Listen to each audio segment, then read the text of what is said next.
And I'm afraid of darkness, so life is better when you light me up. And I'm ashamed of all of my mistakes, for heaven's sakes, I've been swinging from the rafters. And I don't know if I got what it takes, for heaven's sakes, throw me out with all them bastards. Small disasters, they got me running from myself at night. And all I'm after is a better way to shine a brighter light.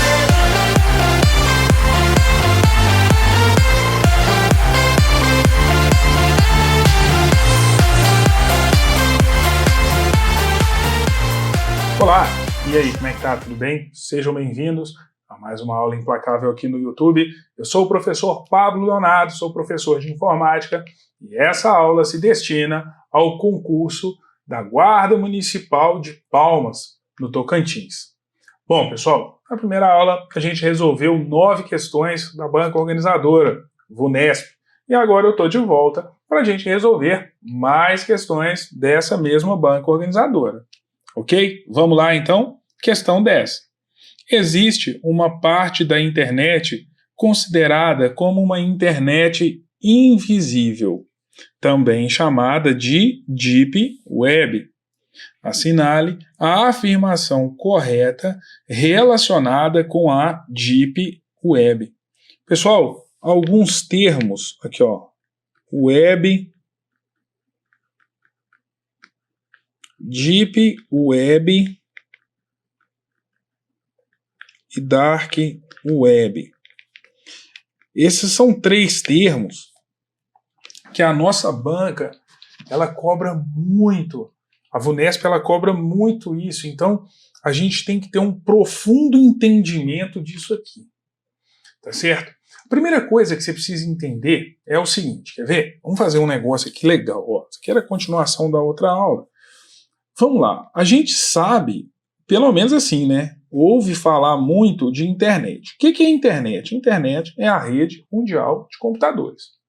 Tá certo? A internet é um conjunto de equipamentos, de softwares, enfim, que permite que a gente se comunique, que a gente faça uma comunicação de longo alcance. Eu estou conectado à internet, você está conectado à internet e a gente consegue se comunicar. Ela é uma rede mundial. Tá certo? Porém, a internet, a princípio, ela não era multimídia. Ou seja, todo o conteúdo que você tinha na internet era apenas texto. Não tínhamos imagens, vídeos, áudios e por aí vai. Foi aí então que em 1990 eles criaram a parte multimídia da internet. E a essa parte multimídia eles deram o nome de web. Então, web é sinônimo de internet? Não é. A web ela é um recurso da internet. Tranquilo? Porém, a web ela é formada por 2 partes. O que a gente chama de surface web e uma outra parte que a gente chama de deep web. Certo? Tá. Qual que é a diferença dessas duas? Presta atenção, ó. Surface Web. Nessa parte aqui, a gente tem um conteúdo visível aos mecanismos de pesquisa.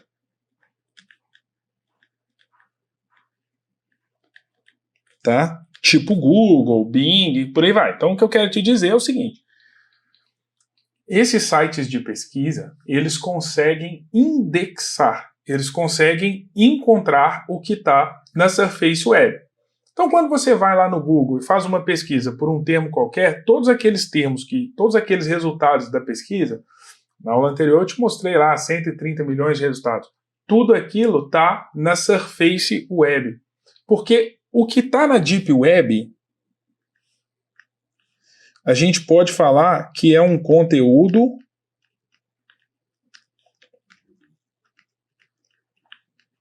invisível aos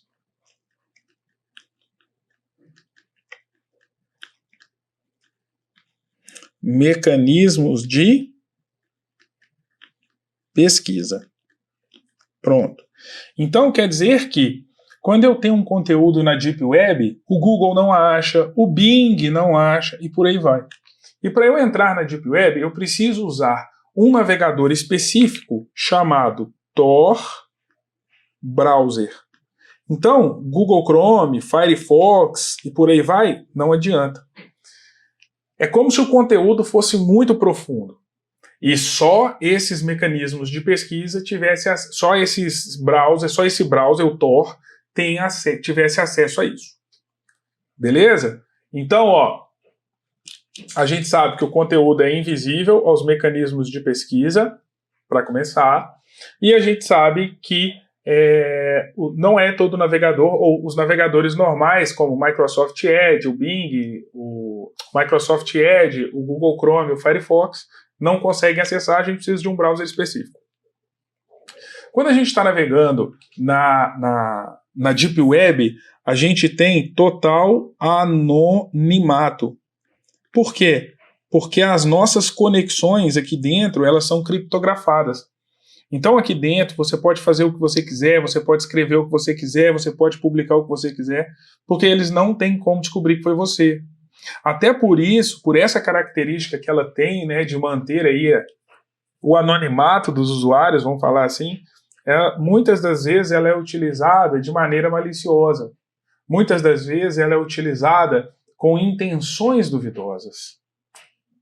Beleza?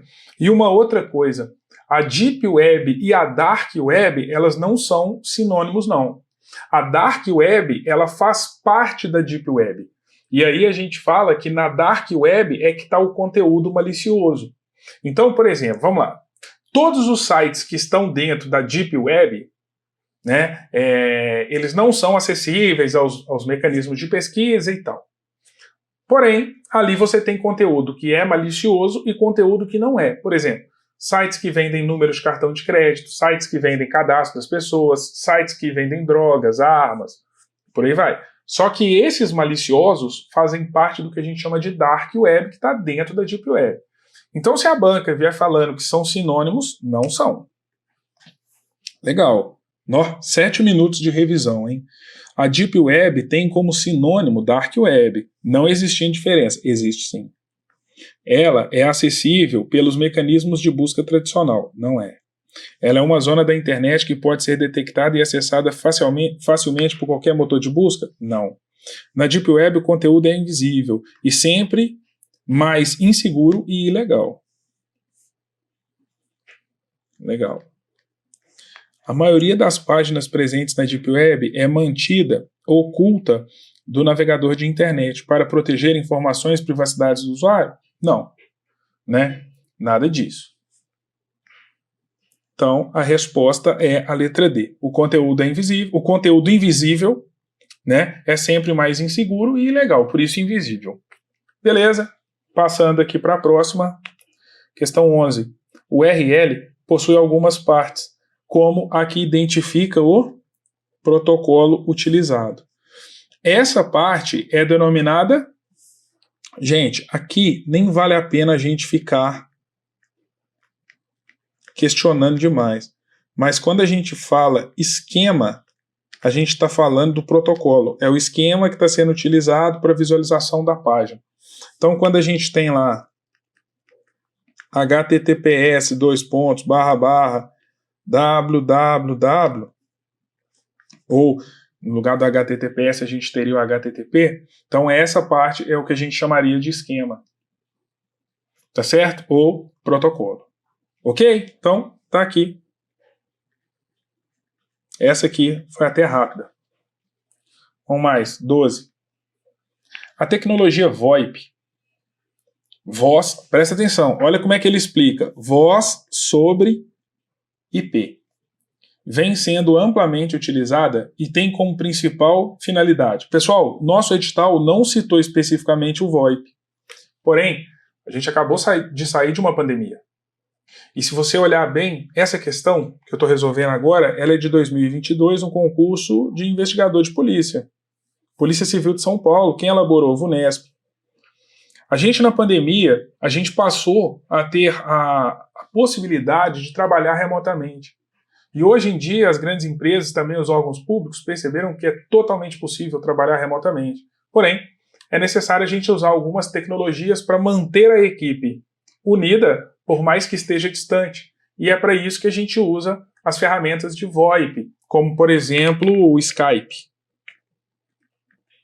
Tá? Então, quando a gente fala VoIP, né, aqui ó, quando eu falo VoIP, que fala ali voz por IP, é uma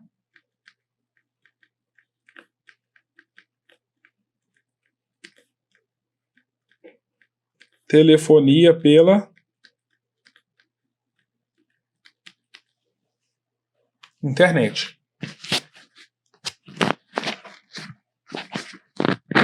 Tá? Então, quando a gente fala VoIP, a gente está falando de um sistema de telefonia pela internet.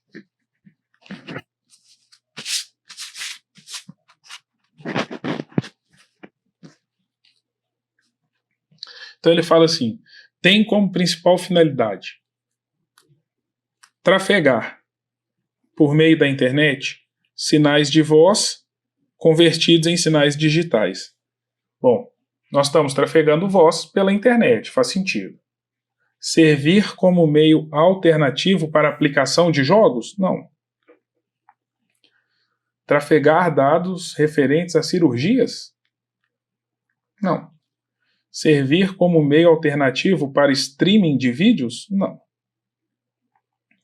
Trafegar exclusivamente dados referentes à operação de instituição financeira? Não. É voz por IP mesmo, VoIP. Tá certo? Então a resposta acaba sendo a letra A. Limpa. Questão limpa. 13.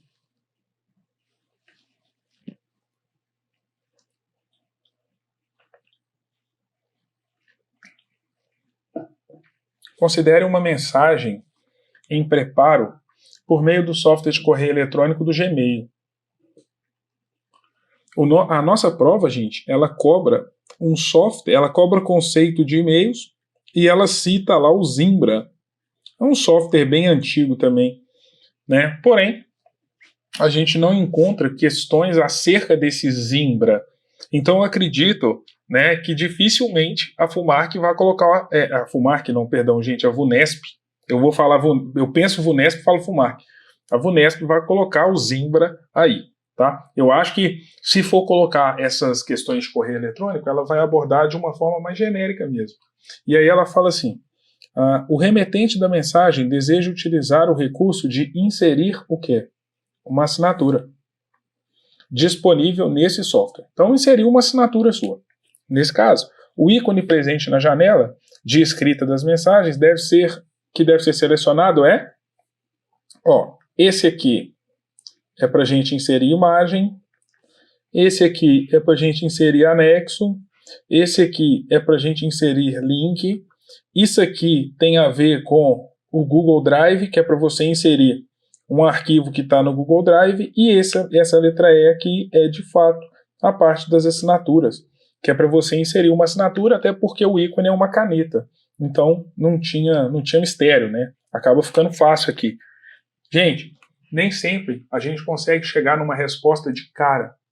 Dá uma analisada, vai com calma, tentem administrar o tempo que vocês têm para cada questão, justamente para você conseguir um mínimo de tempo ali para você raciocinar. Mas é claro, né, gente? Só raciocinar basta? Não. Você tem que ter o conhecimento, né? E esse conhecimento vai te permitir chegar na resposta com certeza.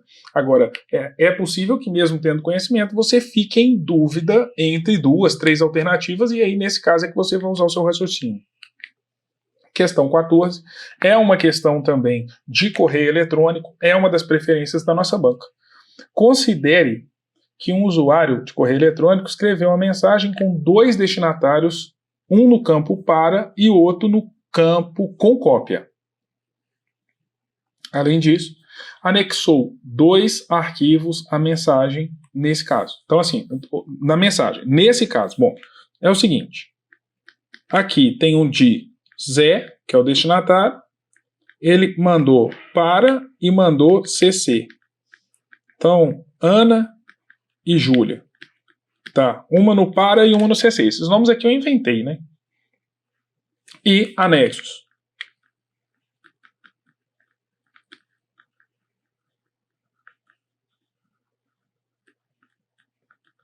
Dois arquivos. Tá. Apenas o destinatário inserido no campo para receberá os 2 anexos? Não. Gente, quando a gente já sabe que os campos para CC e CCO são usados para a gente inserir os destinatários da mensagem. Então, todo mundo que está inserido como destinatário recebe a mesma mensagem. Tá, gente? Não tem essa de, o cara que está no para vai receber esse conteúdo aqui sem o anexo, os outros vão receber o conteúdo com o anexo. Não tem. Na verdade, todos eles recebem a mesma mensagem. O que vai diferenciar um do outro aqui e tal é porque o CCO fica invisível. Tá certo? Para os outros destinatários. É basicamente isso. Apenas o destinatário inserido no campo com cópia receberá os 2 anexos? Não, todo mundo recebe. Ambos os destinatários receberão a mensagem e os 2 arquivos anexos. Tá certo. Nenhum dos destinatários receberá qualquer dos arquivos anexos. Ué, se fosse assim, para que anexar então? E cada um dos destinatários receberá apenas um dos arquivos em anexo? Não. A resposta é a letra C. E não vale a pena nem ficar contestando. Questão 15. Visando aumentar a proteção e a segurança dos computadores, diversas ferramentas anti-malware. Bom, a gente viu o que era malware, né? Ó, malware é o que eu falei com vocês? Software malicioso. Acho que eu falei foi na última aula. Aliás, perdão, essa é a última. Na primeira. Né? São 2, né? Bom, então, o malware é o software malicioso. Quando falamos em anti-malware, é uma ferramenta que nos ajuda a detectar e eliminar software malicioso. Então ele fala que diversas ferramentas anti-malware podem ser utilizadas, como um anti-rootkit. Mas, primeiro, a gente precisa entender o que é o rootkit. Porque a questão vem falando que o rootkit visa impedir que? Bom, o anti-rootkit, né? Para isso, o que é o rootkit? Malware que mascara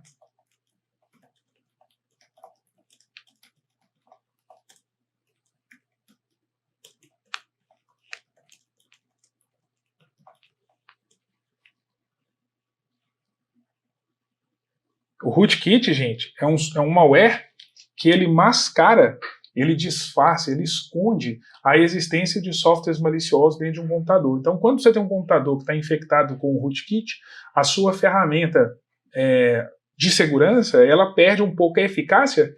Por quê? É como se fosse você da guarda, por exemplo, você está correndo atrás de alguém, você está procurando um cara que furtou, né, alguma coisa, né, assaltou uma pessoa ali no centro da cidade e você está correndo atrás da pessoa, né, e de repente alguém vem e tampa seus olhos. É o rootkit. Então, mesmo que a pessoa esteja diante ali de você, você está com os olhos fechados ali, você não está vendo a pessoa. O rootkit ele faz isso. Ele se instala no seu computador, ele mascara a existência de softwares maliciosos no seu computador, e ele vai dificultar a detecção. Tá? Então, ele fala assim, o anti-malware, o anti-rootkit, ele visa impedir que um programa execute, além das funções para as quais foi aparentemente projetado, outras funções normalmente maliciosas sem conhecimento do usuário. Não, isso aqui que ele está falando do cavalo de Troia.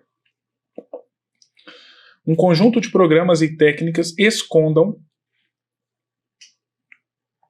e assegurem a presença de um invasor ou de outro código malicioso em um computador comprometido. Sim, porque isso aqui ele está falando do rootkit, e o anti-rootkit evita isso. Sejam capturadas e armazenadas as teclas digitadas pelo usuário? Não, esse cara que armazena as teclas digitadas, ele é chamado de keylogger.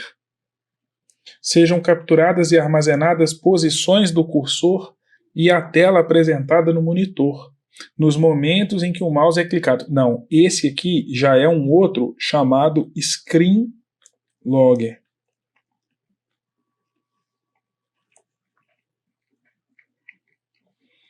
Um programa se instale para permitir o retorno do invasor? Não, esse aqui é o backdoor. Não, Pablo, mas como é que eu vou fazer para saber isso tudo? Gente, não tem erro. Vocês estão fazendo, vocês vão fazer um concurso público. O concurso público, por si só, ele já é difícil. Se você pega, por exemplo, na época que seu pai, seu avô, sua tia, nossa, mas não sei quem passou no concurso sem estudar. É claro, em 1920, ninguém queria saber de concurso, não, gente. Ser funcionário público era uma furada, ninguém queria isso, não.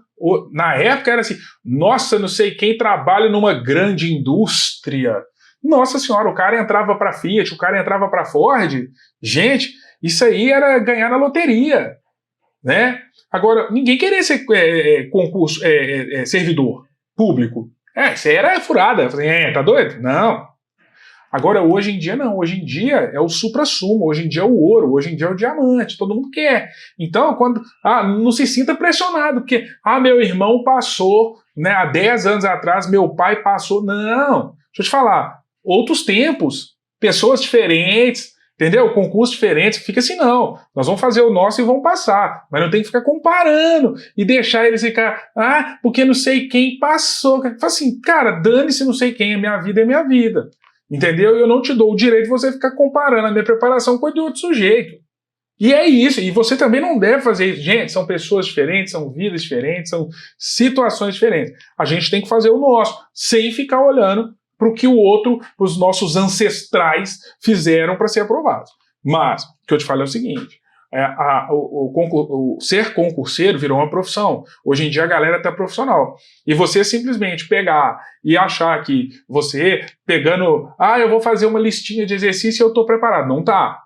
Não tá. Eu espero sinceramente que você esteja estudando isso aqui, que você esteja compreendendo o que eu estou te falando e tal. É claro que é interessante você assistir uma aula rápida, é lógico, mas se você tem o conhecimento ali por trás e vai pegando tudo que eu estou te falando e vai só assim, cara, olha a dica que esse cara tá dando aqui, fica muito mais fácil. E isso é assim, gente, qualquer situação. Não é? Repara pra você ver um filme. Quando você vai assistir um filme que você já assistiu ele 3 vezes, você consegue perceber, prestar atenção a detalhes que aquele cara que está vendo a primeira vez, ele viaja na maionese, né? Então é assim mesmo, é o quê? Pegar, estudar a teoria, que aí você vai adquirir todo o conhecimento, depois a gente vem em cima de exercícios. Para isso existe o implacável aí, tá certo? Bora! Então aqui foi. Mais uma. 16. Um usuário de correio eletrônico preparou a mensagem, anexou um arquivo docx, né? Quando a gente tem um arquivo docx, é um arquivo originalmente criado no Word a princípio, né? Criptografando com uma senha. Ou seja, o arquivo está com senha. Gente, mas quem que colocou a senha no arquivo? É o dono do arquivo. Certo? Se eu preparo um arquivo no Word, coloco uma senha nele e te mando, quem que sabe a senha? Eu. Mas eu não quero que você abra. Eu quero que você abra, então eu preciso te passar essa senha. Senão você não vai abrir. Aí ele vai e fala assim, para que o destinatário da mensagem possa abrir e examinar o conteúdo do arquivo, ele deve enviar a mensagem para o endereço especial da Microsoft para obter liberação remota? Não. Quem falou em Microsoft aqui? Ninguém falou em Microsoft. Baixar o arquivo recebido e obter a senha para abri-lo. Por meio do envio de uma mensagem para um site? Não, gente, o site não sabe a senha que eu usei. Quem tem que te passar a senha sou eu. Eu que coloquei a senha. Baixar o arquivo recebido em uma pasta especial do computador que possui a propriedade de quebrar a senha. Você tá doido? Baixar e salvar o arquivo recebido em uma pasta do computador e enviar a mensagem ao remetente da mensagem para liberar? Não. Nada disso. Baixar o arquivo recebido, abri-lo com o Microsoft Word, até porque doc é um arquivo do Word, e digitar a senha desse arquivo, que deve ter sido previamente combinada com o remetente da mensagem. Claro, eu viro para você e falo, olha, para termos de segurança eu vou colocar a senha peito de peru assado no arquivo. Quando você recebeu o arquivo, a senha já foi combinada com você, você vai lá e digita peito de peru assado e você abre o arquivo. É basicamente isso mesmo, tá? Então, tá aí uma questão de segurança usando correio eletrônico, tá? Bora! Questão 17. Assinale a alternativa que indica uma busca por meio do buscador Google, onde os resultados são todos arquivos do tipo PDF. Beleza. Essa é uma outra questão. Na verdade, a gente fez uma questão aqui, deixa eu só olhar. Tá. É uma questão bem parecida, né? Só que era a questão 1, que a gente fez na outra aula. Ela falava pirâmide, file type, PDF. Essa é uma outra questão da mesma banca, obviamente, né? Porém, ela é Jundiaí, file type PDF. Questão 17. O file type não tem que estar entre aspas, tá, gente? Nada disso. Então, a resposta, letra B. Vamos passar aqui para a questão 18. Boa questão. Um usuário realizando uma busca por meio do site Google deseja localizar sites que contenham a palavra Mogi, mas que não contenham a palavra cruzes. Quer ver? Aqui, ó. Se eu colocar aqui Mogi, olha lá, ó, ele já achou para mim Mogi das Cruzes. 77 milhões de resultados. Mas se eu colocar Mogi espaço menos, que é o traço, cruzes, olha lá, 34 milhões e 700. Pode ver que não vai achar Mogi aqui embaixo, ó. Achou. Aqui achou porque estava no mapa, né? Mas aqui, ó, pode olhar. Mogi Mirim, Mogi Mirim, Mogi Mirim, né? Ele não acha Mogi das Cruzes. Mogi Guaçu, tá vendo? Mas Mogi das Cruzes ele não acha. Por quê? Porque eu excluí do resultado. Então, quando eu estou usando o Google para excluir um termo, use o operador menos. Então você coloca menos, né? E aí você coloca o termo que você não quer. Exemplo. Pablo Leonardo, entre aspas, menos professor. Ou seja, eu quero páginas que contenham Pablo Leonardo, tá entre aspas, então tem que ser Pablo Leonardo desse jeito. Mas eu não quero páginas que tenha professor. Tá certo? Só para você entender, seria assim. Vamos para mais uma.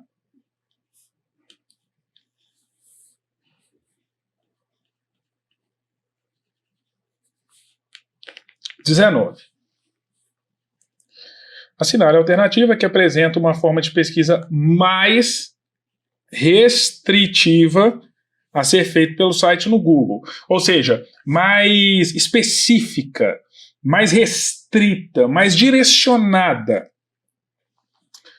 Letra A. Prefeitura Municipal da Estância de Cananéia. Não, porque aqui não está nem entre aspas. Ele vai achar milhões de resultados aqui. Prefeitura Municipal da Estância de Cananéia, tá certo. Só entre aspas. E site, beleza, ainda mandou pesquisar em determinado site. Quando você usa o operador site, a pesquisa vai ser feita exclusivamente dentro desse site. Tá certo? Então a resposta aqui é a letra B. E para a gente terminar, a questão 20, que fala o seguinte. Considere o seguinte endereço. https, www.camera.bragancapaulista.gov.br. Ao acessar esse endereço, o usuário estará acessando uma página sem o recurso de criptografia? Não, porque o HTTPS indica que é criptografada. Que utiliza criptografia? Sim. Se você fosse pensar bem, ou a resposta tinha que ser a letra A ou a letra B. Por quê? Porque uma fala uma coisa e a outra fala outra coisa completamente o contrário. Só podia ser uma ou outra. Ok? Pessoal, usem o tempo que vocês têm, os dias que vocês ainda têm, para revisar todo esse conteúdo. Tá certo? Aproveitem essa aula. Vocês estão na segunda aula, nós temos a primeira. Se você não assistiu, procura aqui nos nossos vídeos que você vai achar. Eu espero que você tenha gostado, eu espero que eu tenha clareado aí na sua mente. Eu espero que você tenha sucesso, que você seja aprovado nesse concurso, que a gente possa comemorar aí, né, que eu possa comemorar com você a sua aprovação. Saiba que eu estou torcendo por você. Eu sei que se você está aqui assistindo esse vídeo de 30 minutos, né, é porque você quer mesmo ser aprovado. Você não está aqui de gracinha, ninguém doa o tempo assim para ficar assistindo um vídeo sem um objetivo. Tá certo? Então eu tô torcendo muito por você, eu sei da sua capacidade, tá? Basta um empurrãozinho para você conseguir e esse empurrãozinho a gente tá te dando, ok? Sucesso para você, boa prova, tudo de bom. Tchau, tchau.